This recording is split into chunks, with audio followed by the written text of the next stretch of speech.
नमस्कार, city news Bareilly में आप सभी का स्वागत है। मैं हूं मनमीत कौर। इम्यूनिटी बढ़ाने के लिए अपनी दिनचर्या पे दें ध्यान। इन दिनों कोरोना वायरस जैसी बीमारी ने लोगों की कमर तोड़ दी और ब्लैक फंगस, व्हाइट फंगस और येलो फंगस जैसी बीमारियां अपने पैर पसार रही हैं। ऐसे में लोगों के स्वास्थ्य को सही रखने के लिए हमारे संवाददाता अजय मिश्रा जी ने आयुर्वेदिक कॉलेज के चिकित्सालय प्रभारी डॉक्टर प्रेम प्रकाश गंगवार से बात की।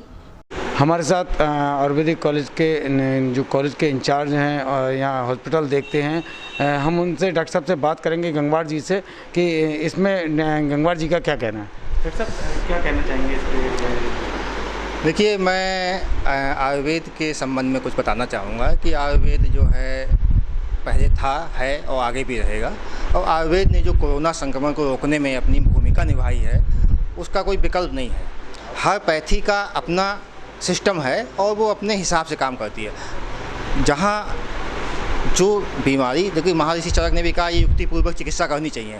अगर कोई मरीज़ वेंटिलेटर पे है तो हम उसे का काढ़ा नहीं पिलाएंगे जाके, उसको वेंटिलेटर की आवश्यकता है तो वेंटिलेटर के एक्सपर्ट ही उसको देखेंगे ना।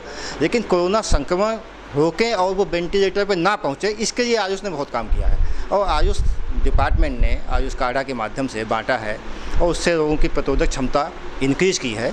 और आप देखिए, अल्टीमेट काली फंगस हो, सफ़ेद फंगस हो, येलो फंगस हो, जितनी भी आ रही हैं, सब में एक ही चीज़ निकल के आती है कि मरीज़ की प्रतिरोधक क्षमता कम हो रही है। ठीक, प्रतिरोधक क्षमता ऐसी नहीं कि हमने कोई टॉनिक पी लिया और हमारी बढ़ गई। प्रतिरोधक क्षमता जो है वो सहज है, वो व्यक्ति जन्म के साथ लेके पैदा हो रहा है। जो इम्यूनिटी पावर जैसे बोलते हैं, वो किस तरह से बढ़ाई जाए? आप क्योंकि आयुर्वेदिक से आप जुड़े हुए हैं, तो ऐसे तमाम लोग हैं जो इस समय काढ़ा पी रहे हैं और लोगों के घरों में काढ़ा जो है एक किचन में एक महत्वपूर्ण चीज़ हो गई है और लोग पी भी रहे हैं। उसमें कोई दो राय नहीं है कि आयुर्वेदिक दवाइयों से लोग ठीक हो रहे हैं। तो इसमें इम्यूनिटी पावर बढ़ाने के लिए और क्या क्या चीज़ें ऐसी चाहिए जिससे कि लोगों की इम्यूनिटी पावर बढ़े और जो इस तरह की जो बीमारियाँ उनसे लड़ सकें? देखिए, मैं अपने सुनने वाले सभी दर्शकों को बताना चाहूँगा कि किसी पैथी में आप जाइए, वहाँ बताया जाता है कि 90% रोग पेट से होते हैं। अगर हम पेट आदमी का सही है तो रोगी होगा ही नहीं। काढ़े का प्रभाव या जो भी है उससे आदमी का डाइजेशन ठीक रहता है। अब आप कोई भी चीज़ खाएंगे तो वो प्रॉपर मात्रा में डाइजेस्ट होगी और आपकी बॉडी को प्राप्त होगी और आपकी इम्यूनिटी बढ़ेगी। अब आप चाहें, एक एग्जांपल देता हूँ कि आप देसी घी पी लीजिए, अगर वो पचेगा नहीं तो आपकी बॉडी में यूज नहीं होगा, ना वो आपकी इम्यूनिटी बढ़ाएगा। चाहे आप विटामिन ए की गोली खा लीजिए, चाहे जिंक खा लीजिए, जब आपका डाइजेशन ठीक होगा तभी होगा। तो आयुर्वेद में पहले से ही बताया गया है कि आदमी को अपनी दिनचर्या कैसी रखनी चाहिए, कब खाना चाहिए, कब उठना चाहिए। अगर आदमी अपनी दिनचर्या को ही सही तरीके से पालन करे तो उसकी इम्यूनिटी वैसे ही बढ़ती रहेगी। सुबह टाइम से उठे। आजकल क्या हो रहा है कि लोग 10 बजे उठ रहे हैं सो के, जबकि ब्रह्म मुहूर्त उठने को बताया गया है।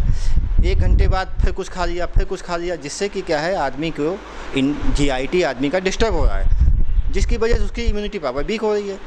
आप दिनचर्या का पालन करें और ऋतुचर्या का पालन करें तथा और योग वगैरह के द्वारा अपने शरीर को पुष्ट रखें, तो आपकी इम्यूनिटी वैसे ही इंक्रीज होती रहेगी, क्योंकि आप इम्यूनिटी लेके ही पैदा हुए हैं। ऐसा नहीं कि वो अलग से आपके आ गई है।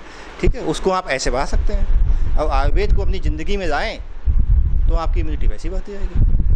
सर, जो बीमारियां आ रही हैं कोरोना काल में, black fungus, white fungus, yellow fungus भी आ रही है बीमारी, तो इनमें सब में इम्यूनिटी पावर की जहाँ कमी आ रही है, उसी को देखते हुए लोग बीमार पड़ जा रहे हैं। और अगर वो अपना दिनचर्या को, डॉक्टर साहब ने बताया कि दिनचर्या पे फोकस करें और सुबह मॉर्निंग में उठें और योगा करें और समय से भोजन करें, तो इम्यूनिटी पावर अपने आप बढ़ जाएगी। सिटी न्यूज़ के लिए अजय मिश्रा।